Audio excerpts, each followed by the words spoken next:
Bismillahirrahmanirrahim. Assalamualaikum warahmatullahi wabarakatuh. Perkenalkan, nama saya Mutiara Ramadhani Akbar dengan NIM 22401011011. Tujuan saya membuat video ini untuk menyelesaikan tugas dari mata kuliah Psikologi Perkembangan. Dan langsung saja kita ke materinya. Bismillahirrahmanirrahim. Pada kesempatan kali ini saya akan mempresentasikan tentang teori motivasi belajar. Langsung saja dimulai. Pada slide pertama ada daftar isi, dan yang akan dibahas yaitu ada pendahuluan teori-teori motivasi belajar, faktor-faktor yang mempengaruhi motivasi belajar, strategi meningkatkan motivasi belajar di kelas, dan yang terakhir ada kesimpulan. Slide pendahuluan. Mari kita mulai dulu dengan memahami apa itu motivasi. Motivasi adalah dorongan internal maupun eksternal yang menggerakkan seseorang untuk bertindak. Dalam konteks pendidikan, motivasi belajar ini sangat penting karena ia memberi energi dan arah pada perilaku siswa. Motivasi mempengaruhi seberapa banyak, seberapa dalam, dan seberapa lama seseorang akan belajar sesuai dengan minat dan bakatnya. Slide selanjutnya ada motivasi yang dibedakan menjadi dua jenis, yaitu pertama motivasi intrinsik, yaitu dorongan yang berasal dari dalam diri individu itu sendiri seperti rasa ingin tahu atau kepuasan pribadi. Yang kedua ada motivasi ekstrinsik yang merupakan dorongan dari luar, misalnya berupa hadiah, nilai, pujian, atau bahkan hukuman. Slide selanjutnya ada teori behavioristik dan humanistik. Yang pertama ada teori behavioristik. Teori ini menekankan hubungan stimulus, respon, dan penguatan, reward, punishment. Tokoh-tokoh penting dalam teori ini antara lain ada Edward Thorndike dengan Law of Effect dan B.F. Skinner dengan operant conditioning.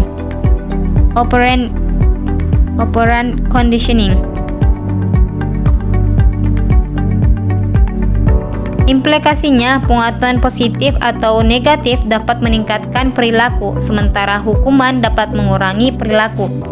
Dalam kelas, ini bisa diwujudkan dengan memberi reward seperti pujian atau hadiah, dan punishment berupa teguran atau pengurangan poin. Bahkan ada konsep token ekonomi di mana poin itu bisa ditukar hadiah. Selanjutnya, ada teori humanistik. Teori ini menempatkan manusia sebagai makhluk yang berpotensi tumbuh positif dan berorientasi pada aktualisasi diri. Tokoh-tokoh utamanya adalah Abraham Maslow dengan hierarki kebutuhannya dan Carl Rogers dengan konsep self-concept. Maslow menekankan pentingnya pemenuhan hierarki kebutuhan dari fisiologis hingga aktualisasi diri. Sementara Rogers menekankan pentingnya lingkungan belajar yang aman, diterima tanpa syarat, dan penuh empati. Dalam pendekatan ini, guru berperan sebagai fasilitator, bukan otoritas tunggal.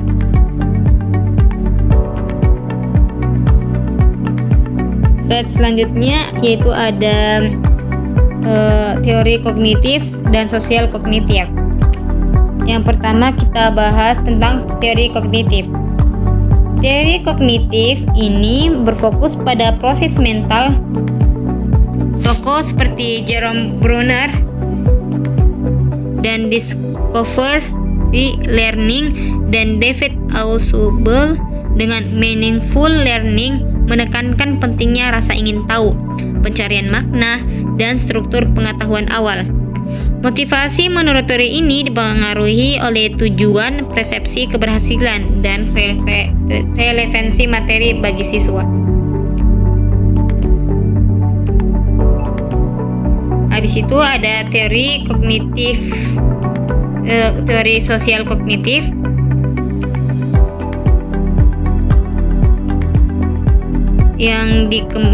Teori ini yang dikembangkan oleh Albert Bandura. Teori ini menekankan interaksi antara individu dan lingkungan sosial, di mana pembelajaran terjadi melalui observasi serta peran dari self-evaluasi atau keyakinan diri. Motivasi belajar di sini dipengaruhi oleh model dukungan sosial dan kepercayaan siswa.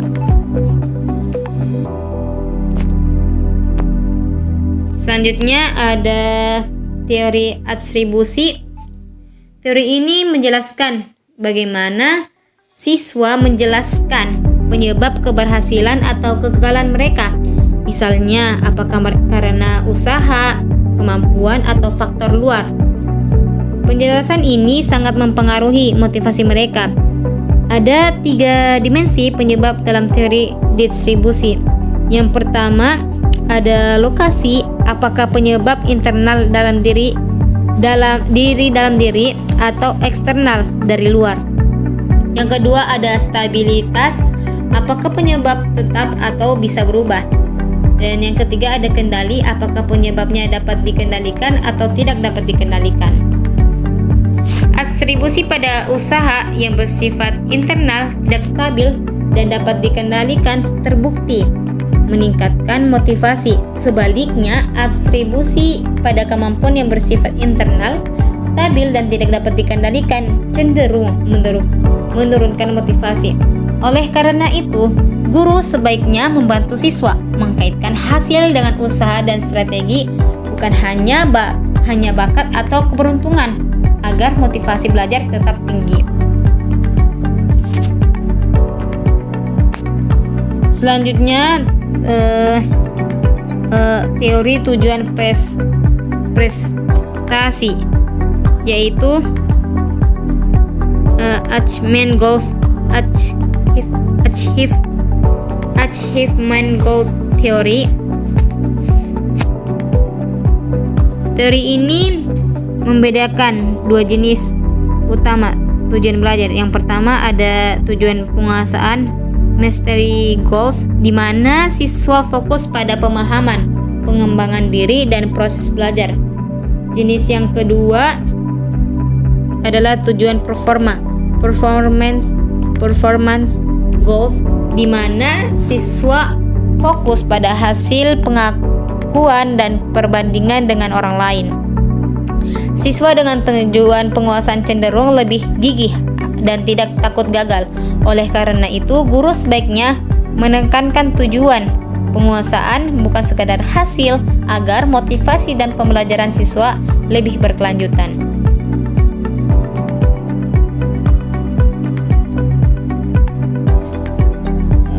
Slide selanjutnya yaitu ada teori harapan nilai atau expectancy value theory.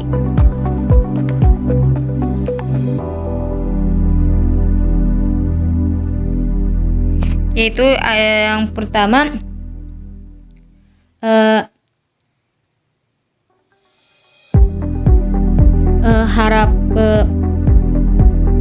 teori ini menyatakan bahwa motivasi belajar siswa sangat dipengaruhi oleh 2 faktor utama.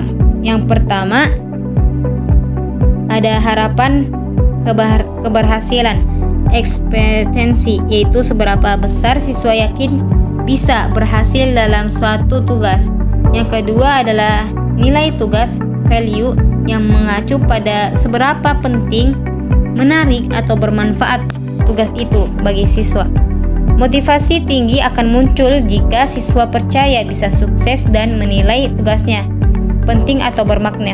Oleh karena itu, guru dapat meningkatkan motivasi dengan membangun kepercayaan diri siswa dan mengaitkan materi dengan kehidupan nyata mereka.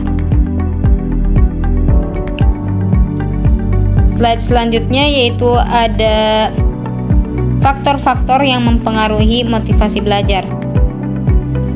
Setelah kita memahami teori tersebut, mari kita lihat faktor-faktor yang mempengaruhi motivasi belajar.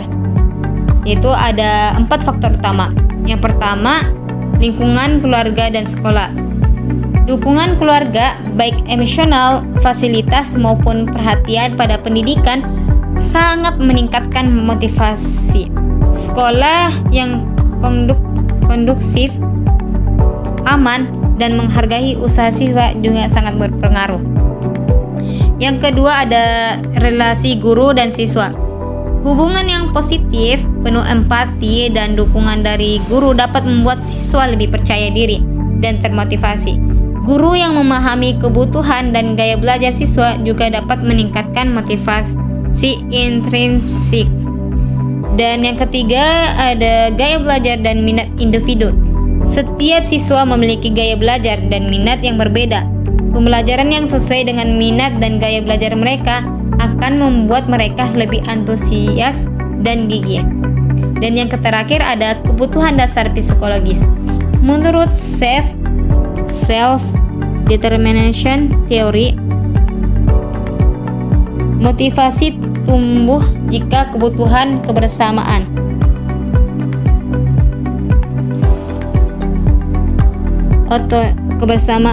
otonomi, dan kompetensi terpenuhi. Ketika siswa merasa diterima, punya kontrol, dan yakin akan kemampuannya, mereka akan lebih termotivasi. Slide selanjutnya itu strategi meningkatkan motivasi belajar di kelas. Melihat pentingnya motivasi, tentu ada strategi yang bisa diterapkan untuk meningkatkannya di kelas. Yang pertama yaitu ada umpan balik positif. Berikan pujian dan apresiasi atas usaha siswa, bukan hanya hasilnya. Yang kedua ada tantangan sesuai kemampuan. Berikan tugas yang menantang namun masih bisa dicapai oleh siswa. Ini kita bisa menjaga mereka tetap termotivasi tanpa merasa terlalu terbebani. Yang ketiga, menumbuhkan motivasi intrinsik. Kaitkan materi dengan minat dan kehidupan nyata siswa. Ini membuat pembelajaran terasa lebih relevan dan menarik. Keempat, ada memberi pilihan dalam tugas. Sediakan beberapa alternatif tugas agar siswa merasa punya kontrol atas pembelajaran mereka. Dan yang terakhir ada membangun hubungan sportif.